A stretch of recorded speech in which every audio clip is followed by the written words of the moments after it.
بسم اللہ الرحمن الرحیم۔ محترم ناظرین السلام علیکم۔ آج ہم آپ کو آیت الکرسی کی فضیلت کے بارے میں بتائیں گے۔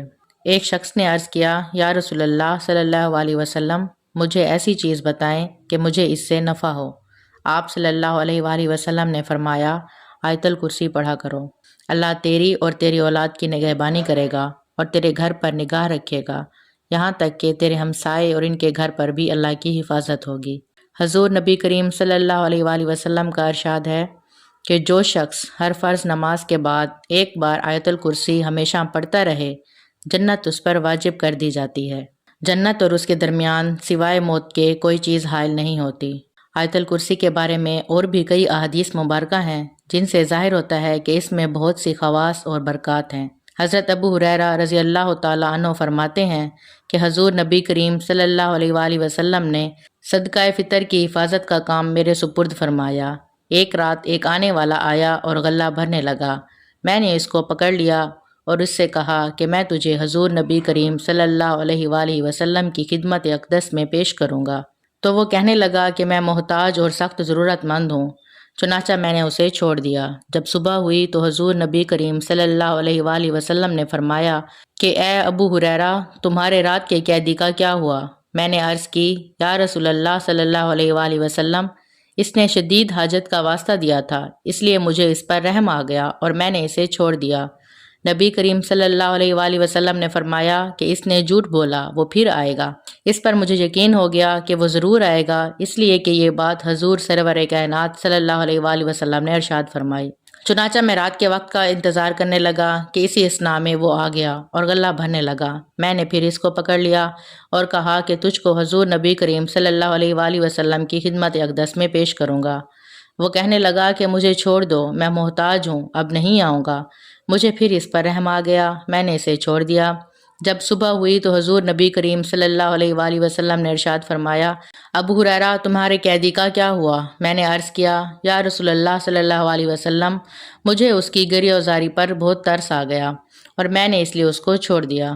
حضور صلی اللہ علیہ وآلہ وسلم نے فرمایا کہ اس نے پھر تم سے جھوٹ بولا، وہ پھر آئے گا۔ چنانچہ میں اس کے انتظار میں تھا کہ وہ پھر آ گیا اور غلہ بھرنا شروع کر دیا۔ بس میں نے اسے پکڑ لیا اور کہا کہ آج تو میں تمہیں نہیں چھوڑوں گا اور حضور صلی اللہ علیہ وسلم کے پاس تمہیں ضرور لے کر جاؤں گا۔ وہ بولا، تم مجھے چھوڑ دو، میں تمہیں ایسے چند کلمات سکھاتا ہوں جن کے پڑھنے سے اللہ تعالیٰ تجھے نفع دے گا، اور وہ یہ ہے کہ جب تم سونے لگو تو آیت الکرسی پڑھ کر سویا کرو، اس سے اللہ تعالیٰ تمہاری حفاظت فرمائے گا۔ صبح تک یہ آیت تمہاری اللہ تعالیٰ کی طرف سے نگہبان ہوگی اور شیطان تمہارے نزدیک نہیں آ سکے گا۔ چنانچہ میں نے اسے چھوڑ دیا۔ جب صبح حضور نبی کریم صلی اللہ علیہ وآلہ وسلم کی خدمت میں حاضر ہوا تو حضور نبی کریم صلی اللہ علیہ وآلہ وسلم نے فرمایا کہ اے ابو ہریرہ، تمہارے قیدی کا کیا ہوا؟ میں نے عرض کیا کہ یا رسول اللہ صلی اللہ علیہ وآلہ وسلم، اس نے مجھے چند کلمات سکھائے جس سے اللہ تعالیٰ نفع دے گا۔ حضور سرور کائنات صلی اللہ علیہ وآلہ وسلم نے فرمایا کہ اے ابو ہریرہ، اس نے آیت الکرسی پڑھ کر سونے والی بات سچی کہی، حالانکہ وہ خود بڑا جھوٹا ہے۔ کیا تم جانتے ہو کہ وہ 3 رات تک متواتر آنے والا چور کون ہے؟ میں نے عرض کی، یا رسول اللہ صلی اللہ علیہ وآلہ وسلم، میں نہیں جانتا۔ حضور نبی کریم صلی اللہ علیہ وآلہ وسلم نے فرمایا کہ وہ شیطان تھا۔ حضرت علی رضی اللہ تعالیٰ عنہ کا ارشاد ہے کہ حضور نبی کریم صلی اللہ علیہ وسلم نے ارشاد فرمایا کہ جس گھر میں آیت الکرسی پڑھی جاتی ہے، شیطان بھاگ جاتا ہے اور 3 دن تک اس گھر میں داخل نہیں ہوتا اور 40 دن تک اس مکان پر سحر کا اثر نہیں ہوتا۔ حضور نبی کریم صلی اللہ علیہ وسلم نے فرمایا کہ جو کوئی رات کو سوتے وقت آیت الکرسی پڑھتا ہے، اللہ تعالیٰ اس کی حفاظت کے لیے 2 فرشتے مقرر فرما دیتا ہے اور صبح تک اس کی حفاظت کرتے رہتے ہیں۔ بزرگان دین نے بھی آیت الکرسی کو اپنے خواص و برکات اور اثرات کے اعتبار سے انتہائی افضل اور اشرف قرار دیا ہے۔ امام جزری رحمۃ اللہ علیہ فرماتے ہیں کہ میرے نزدیک اللہ لا الہ الا هو الحی القیوم اسم اعظم ہے۔ حضرت خواجہ معین الدین چشتی رحمۃ اللہ علیہ فرماتے ہیں کہ فتاویٰ زہریہ میں تحریر ہے کہ حضور نبی کریم صلی اللہ علیہ وآلہ وسلم نے فرمایا، جو شخص آیت الکرسی پڑھ کر گھر سے نکلے تو اللہ تعالیٰ 70,000 ملائکہ کو حکم دیتا ہے کہ اس کے واپس آنے تک اس کے لیے مغفرت کی دعا کرتے رہو، اور جو شخص آیت الکرسی پڑھ کر گھر میں داخل ہوگا اس کے گھر سے اللہ تعالیٰ مفلسی کو دور فرما دیں گے۔ آپ رحمۃ اللہ علیہ نے مزید فرمایا کہ میں نے جامع الحکایات میں لکھا ہوا دیکھا ہے کہ بغداد میں ایک درویش تھا، ایک رات کا ذکر ہے کہ 10 چور اس کے گھر میں داخل ہوئے۔ وہ درویش آیت الکرسی پڑھ کر کہیں گیا ہوا تھا، وہ چور سب کے سب اندھے ہو گئے۔ جب وہ درویش اپنے گھر آیا تو ان لوگوں کو دیکھ کر پوچھا، تم لوگ کون ہو اور کیوں آئے ہو؟ انہوں نے کہا، ہم چور ہیں، چوری کرنے آئے تھے، آپ ہمارے لیے دعا فرمائیے ہماری بینائی واپس آ جائے، ہم اس کام سے توبہ کرتے ہیں اور آپ کے سامنے اسلام قبول کرتے ہیں۔ وہ درویش مسکرائے اور کہا کہ اللہ تعالیٰ کے حکم سے آنکھیں کھولو۔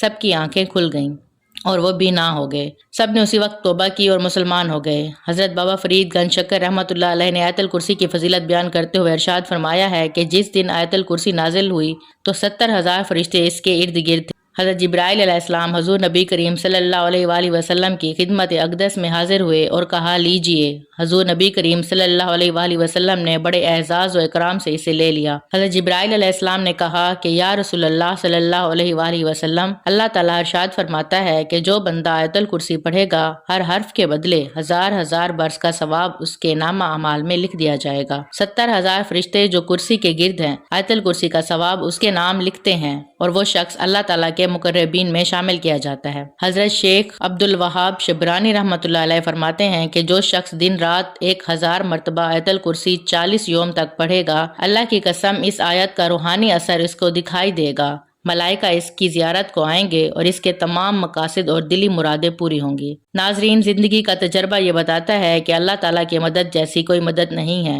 مشکل سے مشکل صورتحال اچانک اپنا رخ بدلنے لگتی ہے، غیب سے اسباب پیدا ہو جاتے ہیں، بعض اوقات دماغ میں کوئی ایسی بات آ جاتی ہے کہ آدمی محسوس کرتا ہے کہ یہ اس کے لیے عالم غیب سے رہنمائی ہوئی ہے۔ بعض اوقات ایسی جگہ سے مدد پہنچتی ہے جو آدمی کے تصور میں بھی نہیں ہوتا، لیکن یہ سب اسی وقت ممکن ہے جب آپ کو اللہ تعالیٰ پر کامل بھروسہ ہو۔ دنیاوی کاموں کے لیے دنیاوی اسباب اختیار کرنا اور جائز طریقوں سے ہر ممکن کوشش کرنا ضروری ہے، بلکہ ایسا کرنا اسلامی نقطہ نظر سے فرض ہے، لیکن کوششوں کا انجام اللہ کے ہاتھ میں ہے۔ وہ چاہے تو بعض اوقات معمولی کوشش بھی برابر ثابت ہوتی ہے اور نہ چاہے تو انتہائی جدوجہد بھی رائے گاں جاتی ہے۔ اسی لیے ہر حال میں اللہ تعالیٰ سے مدد کا طلبگار رہنا چاہیے، کیونکہ اللہ تعالیٰ ہی حقیقی کارساز ہے۔ ناظرین، خود سوچیں کہ یہ تو ایک آیت ہے جس کے پڑھنے کا اتنا اجر ہے، تو سوچیں پورا قرآن پاک پڑھنے کی کتنی فضیلت ہوگی۔ تو قرآن پاک کو پڑھیے، سمجھیے اور اس پر عمل کیجیے، یہی کامیابی ہے۔ اللہ تعالیٰ سے دعا ہے کہ ہمیں قرآن پاک کو سمجھنے کی توفیق عطا فرمائے۔